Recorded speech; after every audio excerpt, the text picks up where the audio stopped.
I'm not alone in really feeling the depth of emotion when it comes to my self-esteem and my self-worth and my body and the relationship with food and the way in which it affects my body and my emotions. I know 100% that when I eat sugar, I and it sometimes happens right away and it sometimes takes a couple of days, but I end up in this cycle of depression where I am feeding the high, if you will, the elevated blood sugar. I mean, there's so many different ways to explain it. You can talk about it physically, mentally, emotionally, spiritually, psychologically, socially.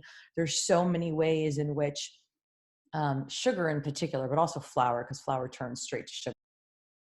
We want to calm the mind and heal the body. Calm the mind and heal the body. And everything we eat, everything we drink, and everything we think has a hormonal response inside of our system. And that's either favorable to our sustained energy and the homeostasis of our system, which is like the stability of our system, and or unfavorable, creating either a spike, which then in turn necessitates a low, or creating a low, which of course then we go, oh my God, I need to do something. I need to do something now. I'm so low. And then we search for that spike again. And we kind of get in this cycle. And again, we can explain this in very much detail, scientifically proven on a chemical, biological, physical, physiological level. All of them kind of are influenced by each other. There is the mental, emotional, spiritual, psychological that is affected by the physical, and vice versa. And that's one of the reasons why I've really incorporated the hypnosis and the meditation sessions and the therapy in that way. And even just coming together and talking and listening and hearing each other speak about our struggles or our wins in this area, like what we've had to overcome. Sometimes it's our thinking. And why the hypnosis is so powerful is that it works on us on that mental, emotional, spiritual level, which then in turn calms the mind and heals the body. And when we eat the breakfast, lunch, and dinner, and we release our need for the high ups and high downs, and then our desire to have the equilibrium and doing that chemically on some level, when we eat sustainably for our system, creating that homeostasis and calms the mind and heals the body, there is something totally magical that happens when we release the weight of the world from our shoulders and we release the need to hold on to the weight onto our bodies, whatever that need may be. There's still the need for daily, definitely weekly for sure, coaching and encouragement and motivation, because the resistance is real.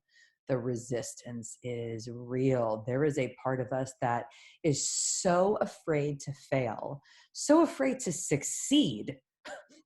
It's both of them. It's crazy. And it keeps us stuck in this rut. There's kind of these two different sides, right? I mean, like, what if I really do shine forth? Like, what's in me that wants to grow and be in this world? I don't think that my life would really be the same. What if I did change? What if I did have that freedom? Like, it's kind of scary because it is a change. It's not the familiar. It's not what we've experienced in the past. It's something different. Logically, we know that it's something better, but we don't have that experience yet. And so we have to kind of take it one step at a time, slowly changing and transforming. It's the same with weight, right? I mean, if you went into surgery, and I know plenty of people who've had weight loss surgery, not the gastric bypass kind of one, but where they went in and had like a liposuction, and they did it on their whole body. Not only are they in pain and they have to get over that, but it's like, it's too much, right? Like, slow and steady wins that race. You got to take one breath at a time. You can't take all the breaths for the next 15 minutes right now.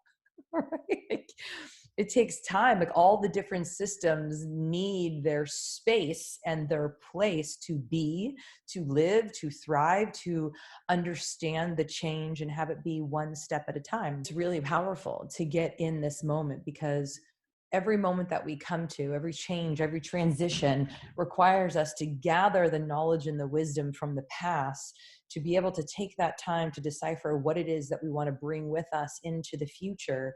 And you have to go through the present moment to do that. right? So there's all the knowledge and the wisdom and the experience of the past, and then we sit with it in this present moment. And that's what the meditation is about. That's what prayer is about. That's what deep breathing is about. And then from that place and that space of stability and presence, then we can begin to think about our future and what it is that we want to take with us into our future, and use this gift that we've been given, the power of our imagination, to think beyond our present circumstances into something new, a new feeling, a new experience.